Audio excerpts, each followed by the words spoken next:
ಉಳಿಸಲು ನೀವು ಮಾಡಬೇಕಾದದ್ದು ಇಷ್ಟೇ. ಅದೇನಪ್ಪಾ ಅಂತಂತಂದ್ರೆ ನಿಮ್ಮ ಕೈಲಾದಷ್ಟು ಸಹಾಯ ಈ ಚಾನಲ್ಗೆ ಮಾಡಿ ಹಾಗೂ ನಿಮ್ಮ ಧ್ವನಿಯನ್ನು ಕಾಪಾಡಿಕೊಳ್ಳಿ. ಮುಂದೆ ಕಾರ್ಯಕ್ರಮ ನಿರ್ವಹಣೆ ಆರ್ ಎಲ್ ಮಿರ್ಜಿ ಹಾಗೂ ನಮ್ಮ ಎಸ್ ಕೆ ಮಠದ ಗುರುಗಳ ಒಂದು ನೇತೃತ್ವದೊಳಗೆ 55 ಜನ್ಮದಿನದ ಪ್ರಯುಕ್ತವಾಗಿ ಏನು ಮಾಡಿರಿ ಸರ್, ಹಾಗೆ ಜನ್ಮದಿನದ ಆಚರಣೆ ಒಂದು ಪೂಜ್ಯರಿಗೆ ರೀ ಮಕ್ಕಳ ಬಗ್ಗೆ ಕಳ್ಕೊಳತ್ತೀರಿ, ಶಿಕ್ಷಣದ ಬಗ್ಗೆ ಪ್ರೀತಿ ರೀ.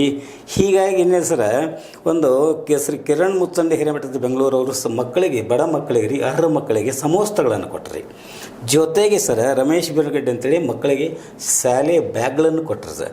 ಜೊತೆಗೆ ಸರ್ ಸಿ ಎಸ್ ಸಿದ್ದಾಪುರ ಮಠ ಅವರು ಮಕ್ಕಳಿಗೆ ರೀ ಪುಸ್ತಕ, ನೋಟ್ಬುಕ್ ಮತ್ತು ಇನ್ನಿತರ ಪರಿಕರಗಳನ್ನು ಕೊಟ್ಟರು.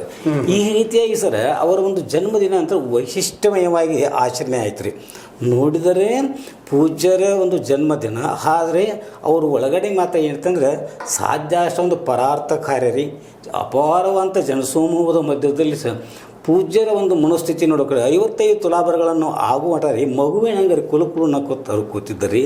ಇಂತಹ ಸಂದರ್ಭಗಳು ಸರ್ ಈ ಒಂದು ಕಾರ್ಯಕ್ರಮವನ್ನು ಸರ ನೋಡಿ ಎಲ್ಲರಿಗೂ ನೋಡ್ರಿ, ಎಲ್ಲರ ಬಗ್ಗೆ ಇವನಾರವ ಎಂದು ಅನಿಸೋದು. ಇವು ಎಲ್ಲ ನಮ್ಮವ ಅನ್ನುವಂಥ ಸಂಸ್ಕೃತಿಯನ್ನು ಬೆಳೆಸಿಕೊಂಡಂಥ ನಮ್ಮ ಶೂನ್ಯ ಸಂಪಾದನಾ ಮಠಕರಿ ನಮ್ಮ ಶಾಸಕರಂತ ರಮೇಶನ್ನ ಲಕ್ಷ್ಮಣರಾವ್ ಜಾರಕಿಹೊಳಿ ಅವರು ಬಂದು ಇದು ಸರ್ವಧರ್ಮ ಸಮನ್ವಯದ ಎಲ್ಲರ ಮಠ ಅಂತ ಹೇಳಿ ಪ್ರೀತಿ ಅಂತ ಹೇಳಿದರು. ಕನ್ನಡ ಸರ್. ಹಾಗೆ ರೀ ನಮ್ಮ ಉಸ್ತುವಾರಿ ಈ ನಮ್ಮ ಹಿರಣ್ಣ ಕಡಾಡಿ ಅವ್ರು ರೀ, ನಮ್ಮ ಸರ ಎಂ ಪಿ ಅವರು ಮಾಜಿ ಎಂ ಪಿ ನಮ್ಮ ಶ್ರೀಮಠ ಶರಣ ಸಂಸ್ಕೃತಿಯ ಮೂಲಕ ಇಡೀ ದೇಶದಲ್ಲೆಲ್ಲ ಅಷ್ಟಲ್ರಿ ವರ್ಲ್ಡ್ ರೀ ತುಂಬ ಪ್ರಚಾರ ಆಗಬೇಕಾದ್ರೆ ಪೂಜ್ಯರು ಒಂದು ಇದು ಒಂದು ರೂವಾರಿ ಅದನ್ನು ಭಾಳ ಕೊಂಡಾಡಿದ್ರಿ. ಹಾಗೆ ಇವರ ಒಂದು ಶಿಕ್ಷಣ ಪ್ರೇಮಿ ಅಂತೇಳಿ ನಮ್ಮ ಸರ್ವೋತ್ತಮ ಜಾರಕಿಹೊಳಿ ಕೊಂಡಾಡಿದರು.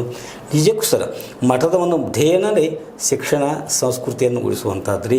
ಹಾಗೆ ಸರ್ ನಮ್ಮ ಜಾತ್ಯತೀತ ಮನೋಭಾವನೆ ಒಳಗೊಂಡಿರುವಂಥ ನಮ್ಮ ಶ್ರೀಮಠ ರೀ ಎಲ್ಲರಿಗೂ ಏನಂತಂದರೆ ಬೇಕು ಅನ್ನುವಂಥ ಅದನ್ನು ಅಶೋಕಣ್ಣ ಪೂಜಾರಿಯವರು ಹೇಳಿದ್ರಿ. ಹಾಗೆ ಸರ್ ನಮ್ಮ ಮಲ್ಲಿಕಾರ್ಜುನ ಈಟಿಯವರು ಪೂಜ್ಯ ಶಿವ ಸಂಪಾದನಾ ಮಠದ ಬಗ್ಗೆ ಅತ್ಯಂತ ಒಂದು ಪ್ರೀತಿಯನ್ನು ಇಟ್ಟುಕೊಂಡವರು, ಭಕ್ತಿಯ ಒಂದು ಮುಖಂಡರು. ಮಠದೊಳಗೆ ಈಗಿನ ಒಂದು ಪೂಜ್ಯರ ಬಗ್ಗೆ ರೀ ಅಂದರೆ ಹಿಂದಿನ ಎಲ್ಲ ಪೂಜ್ಯರು ಒಂದು